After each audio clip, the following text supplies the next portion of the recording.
হুরায়রা রাদিয়াল্লাহু তাআলা এসে বলে, ইয়া রাসূলুল্লাহ খিদা লাগছে কিন্তু খাবার নাই ঘরে। নবীজি বলে যে আমারও তো খিদা লাগছে, ঘরে খাবার নাই।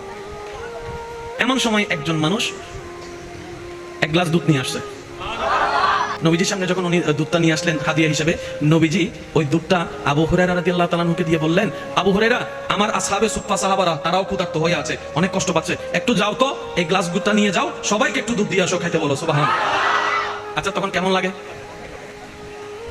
এটা তো নিজের খিদা, নবী বলতেছে অন্যদেরকে খাওয়াও।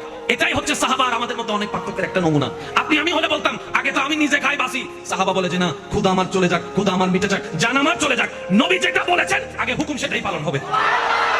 এবার সেই সাহাবা আবু হুরায়রা রাদিয়াল্লাহু তাআলা ওই দুধটা নিয়ে আসহাবে সুফফার কাছে গেছে। ভাই নবী পাঠাইছে, ধরেন খান বিসমিল্লাহ বলে। উনি খাইলো, পেট ভরে খাইলো, দুধ শেষ হয় নাই। আরেকজনে খাইলো, আরেকজনে খাইলো, খাইতে খাইতে সবার পেট ভরে গেছে। আবু হুরায়রা রাদিয়াল্লাহু তাআলা বলবে আরো খান। এবার আবু হুরায়রা রাদিয়াল্লাহু তাআলা নবীর হুকুম মেনে ফেলছেন যে সবাইকে খাওয়াই ফেলছেন, এখন তো চাইলে উনি খেতে পারেন, কিন্তু সাহাবীর আদব দেখেন, উনি খাই নাই। ওই গ্লাসটা নিয়ে, দুধের গ্লাসটা নিয়ে নবীর সামনে আসছেন। তো নবী বলে, আবু হুরায়রা তুমি খাও নাই? ইয়া রাসূলুল্লাহ আপনি খাওয়াইতে না বলছেন, খাইতে তো বলেন নাই। খাইতে তো বলেন নাই, আপনি খাওয়াইতে বলেছেন ইয়া রাসূলুল্লাহ, খাইতে বলেন নাই। সরকার বলছে এবার তুমি খাও। আবু হুরায়রা আবার খাও, আবার খাইলো। আবু হুরায়রা আবার খাও, খাইতে খাইতে খাইতে এক পর্যায়ে আবু হুরায়রা রাদিয়াল্লাহু তাআলা বলে, ইয়া রাসূলুল্লাহ, আরে জোরে জোরে।